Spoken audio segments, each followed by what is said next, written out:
OP Rajbhar ने बदला पाला तो फिर ठनक गया शिवपाल सिंह का माथा और बोला सबसे जोरदार हमला। शिवपाल सिंह ने राजभर की लगा दी लंका और खोल दिए वो राज जो अब तक किसी को नहीं पता थे और बता दिया अविश्वसनीय नेता। चाचा बोल रहे थे, पोल खोल रहे थे, उधर राजभर का खून खौल रहा था, लेकिन बोलने के लिए कुछ नहीं मिल रहा था। इतने मजबूर राजभर कभी नहीं दिखे। देखिए शिवपाल सिंह ने ऐसा क्या बोला जो मच गया हल्ला और क्यों उत्तर प्रदेश की सियासत में आ गया भूचाल। उत्तर प्रदेश की राजनीति में आज इतना बड़ा घटनाक्रम देखने को मिला जिसने सबको चौंका दिया। ओम प्रकाश राजभर जो बीजेपी को गरियाते थे, बीजेपी को कोसते थे, बीजेपी को गालियां देते थे, आज उसी बीजेपी की गोद में जाकर बैठ गए। ओम प्रकाश राजभर ने जब बीजेपी में एंट्री ली तो फिर समाजवादी पार्टी के नेताओं का माथा ठनक गया और जब समाजवादी पार्टी के नेताओं का माथा ठनका तो फिर सपाइयों ने ओम प्रकाश राजभर की पोल खोल का अभियान तेज कर दिया। मामले में चाचा शिवपाल सिंह यादव सबसे ऊपर दिखे। शिवपाल सिंह यादव ने एक के बाद एक ऐसे राज खोले जो राज कभी सामने नहीं आने चाहिए थे और ओम प्रकाश राजभर की ऐसी बखिया उधेड़ी कि ओम प्रकाश राजभर बोलने के लिए बेचैन तो दिखे लेकिन बोल नहीं पा रहे थे क्योंकि उनके पास बचाव के लिए ना तो शब्द थे और ना ही उनके पास ऐसे कोई मुद्दे थे जिनसे वो शिवपाल सिंह यादव को लपेटे में ले सकें। शिवपाल सिंह यादव ने ओम प्रकाश राजभर को उत्तर प्रदेश का सबसे अविश्वसनीय नेता करार दिया और उनके ऊपर ऐसे ऐसे आरोप लगाए जो सनसनी का कारण बन गए।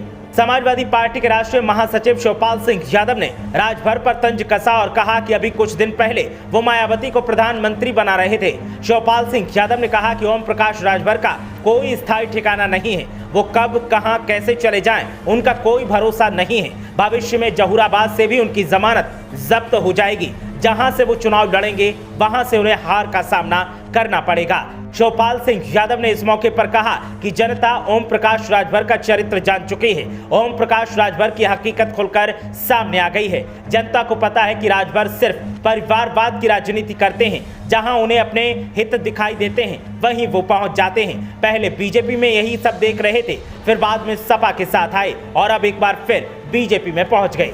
शिवपाल सिंह यादव ने ओम प्रकाश राजभर को तो निशाने पर लिया ही, साथ ही साथ उन्होंने डेप्यूटी सीएम केशव प्रसाद मौर्य को भी निशाने पर लिया और कहा कि एक बड़बोले नेता कह रहे थे कि सपा समाप्त हो गई है, लेकिन वो कौशाम्बी में हमसे चुनाव हार गए, हमारी एक महिला नेता से चुनाव हार गए। दरअसल अभी ज्यादा दिन नहीं हुए जब राजभर ने कहा था कि यूपी में सपा, बसपा, कांग्रेस और आरएलडी को एक होकर मायावती को प्रधानमंत्री पद का उम्मीदवार बना देना चाहिए, इससे बीजेपी की यूपी में करारी हार होगी। उन्होंने कहा था कि अगर ऐसा होता है तो वो भी इस गठबंधन का हिस्सा होंगे। हालांकि उन्होंने एनडीए में शामिल होने का ऐलान अब कर दिया है और कहा कि यूपी में हम प्रधानमंत्री नरेंद्र मोदी के नेतृत्व में चुनाव लड़ेंगे। सामाजिक न्याय, देश की रक्षा, सुरक्षा, सुशासन, वंचितों, शोषितों, पिछड़ों, दलितों, महिलाओं, किसानों, नौजवानों और हर कमजोर वर्ग को सशक्त बनाने के लिए काम करेंगे। यही वादे ओम प्रकाश राजभर ने समाजवादी पार्टी के साथ आने पर भी किए थे। यही वादे ओम प्रकाश राजभर ने 2017 में जब बीजेपी में आए थे तब भी किए थे, लेकिन ओम प्रकाश राजभर के वादे सिर्फ वादे रह गए, हकीकत नहीं बन पाए। अब ओम प्रकाश राजभर अपने बेटों के सियासी करियर को सेट करने के लिए बीजेपी की शरण में पहुंच गए हैं और ऐसे में समाजवादी पार्टी के नेता जमकर उनके ऊपर कटाक्ष कर रहे हैं। Bureau report, Saifai live.